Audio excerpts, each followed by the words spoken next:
اعوذ باللہ من الشیطان الرجیم بسم اللہ الرحمن الرحیم۔ ناظرین و سامعین، میں آپ کا خدمتگار مولانا سید آصف رضا نقوی البخاری آپ کی خدمت میں حاضر ہوں، اور آپ میرا یوٹیوب چینل دیکھ رہے ہیں ققنوس اسلامک ٹی وی۔ 15 شعبان المعظم امام زمانہ علیہ السلام، یعنی ہمارے وقت کے جو امام ہیں،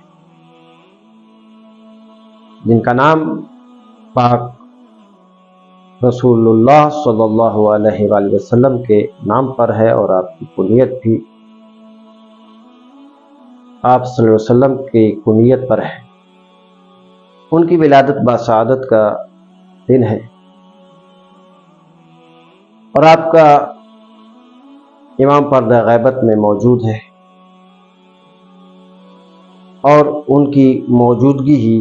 زمین کی بقا ہے۔ یہ زمین اگر قائم ہے تو انہی کے وجود بابرکت سے قائم ہے، اگر وہ نہ ہوتے تو یہ زمین اپنے محور پر باقی نہیں رہ سکتی، یعنی زمین پھنس جاتی۔ قیامت پہ ایمان ہے سب مسلمانوں کا، اور ظاہر ہے کہ اللہ نے قرآن مجید میں اس کا تذکرہ کیا ہے کہ جو قیامت کا منکر ہمارے نزدیک کافر ہے، اور قیامت اصول دین میں سے ایک اصول ہے۔ لیکن قیامت کے آنے سے پہلے امام کا ظہور ہوگا، اور جب تک سرکار کا ظہور نہیں ہو جاتا اس وقت تک قیامت آنے والی نہیں ہے۔ آپ ذرا غور فرمائیں، آپ کتنی مشکلات میں ہوتے ہیں اور کتنی دقتیں ہوتی ہیں، کتنے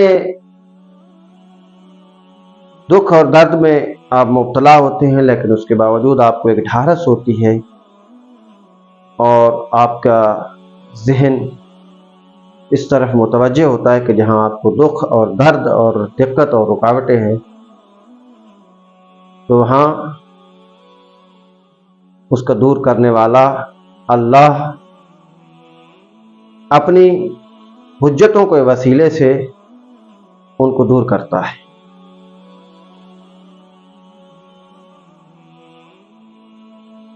آپ کے ماننے والے، یعنی امام زمانہ علیہ السلام کے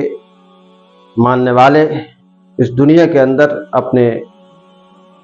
پورے وجود کے ساتھ اور اپنی حیثیت کے ساتھ زندگی بسر کر رہے ہیں، اور بڑی شان و شوکت سے زندگی بسر کر رہے ہیں،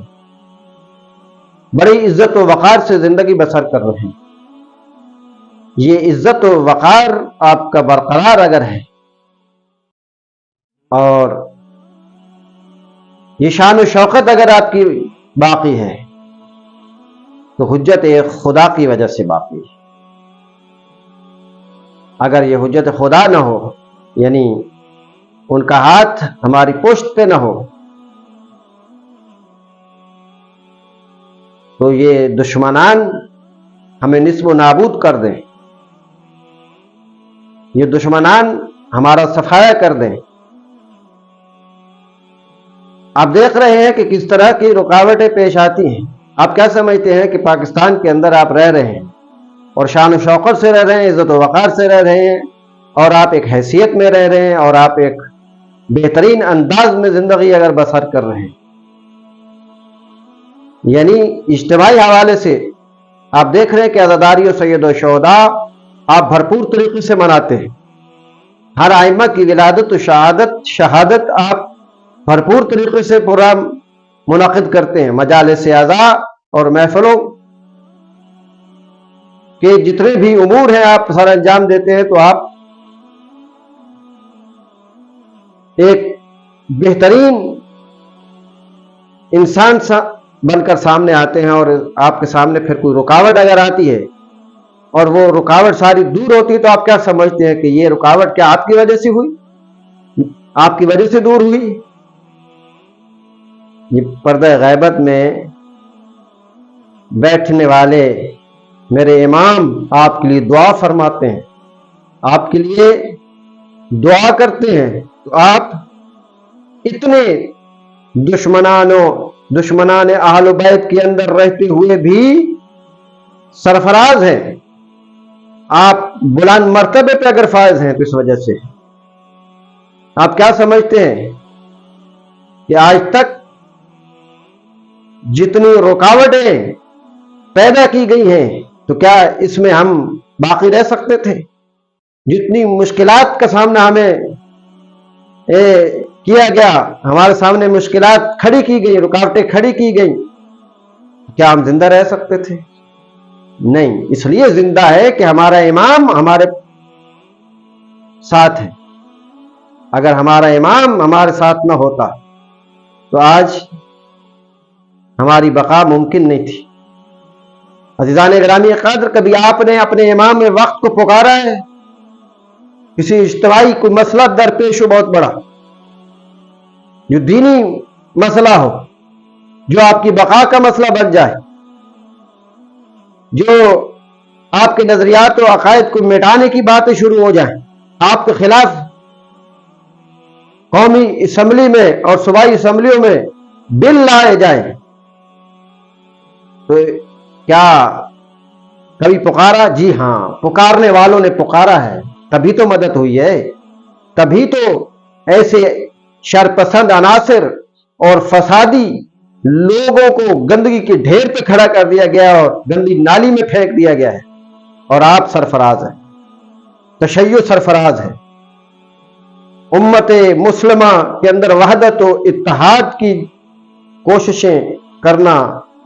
ہمارا حق ہے، اور قرآن و سنت کا حکم ہے کہ اتحاد و وحدت قائم کریں۔ عزیزان گرامی قدر، امام زمانہ علیہ السلام کو پکاریے اور اپنے آپ کو اس قابل بنائیے کہ امام زمانہ علیہ السلام کو جب پکاریں تو امام تمہاری مدد کے لیے، کیونکہ وہ مدد کرتے ہیں، اور واقعہ تاریخ کے اندر ملتا ہے۔ کوئی بادشاہ ہے جو غیر مسلم ہے، وزیر جو ہے وہ مسلم ہے، اور ایسا مسلم ہے کہ جو ناسبی ہے، اور پھر بادشاہ کی خدمت میں انار پیش کیے جاتے ہیں، ان اناروں پہ نام لکھے ہوئے ہیں، پہلا یہ ہے، دوسرا یہ ہے، تیسرا یہ ہے، چوتھا یہ ہے، تو شیعوں کے لیے مشکل بن گئی۔ اس غیر مسلم بادشاہ نے شیعوں کو بلایا اور اکٹھا کیا، ان کے اکابرین کو، اور کہا کہ یہ معاجرہ ہے، اناروں کے اوپر نام لکھے ہوئے ہیں، اور آپ جو ہے بعد از رسول علی ابن ابی طالب کو پہلا مانتے ہیں، اس کا جواب لائیے۔ اگر اس کا جواب نہیں لا سکتے تو پھر آپ کی مسجدیں سیل کر دی جائیں گی، اس میں علی ولی اللہ کی اذان بلند نہیں ہوگی۔ شیعہ پریشان ہو گئے، شیعہ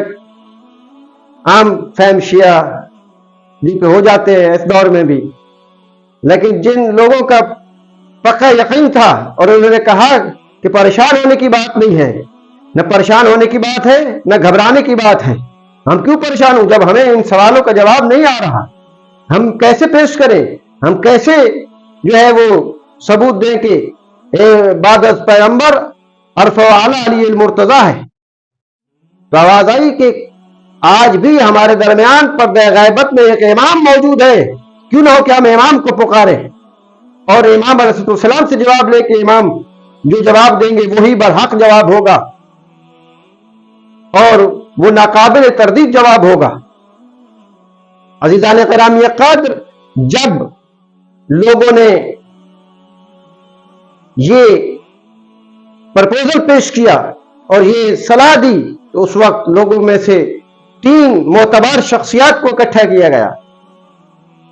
ایک مناجات کرتا رہا، امام نہیں آئے، دوسرے مناجات کرتا رہا، نہیں آئے، 3 دن کا وقت تھا، آخری دن ہے یا آخری ایک رات ہے اور اگلے دن جواب دینا ہے۔ آخر میں ایک شخص ہے جو ایک مرتبہ مناجات کرتا ہے، دعا مانگتا ہے، اور پھر اتنے میں اس کے کندھے پہ کسی نے ہاتھ رکھا اور کہا محمد کیوں پریشان ہو؟ کیا پریشانی تو یہ ہے کہ میں مخاطب ہوں اپنے امام سے،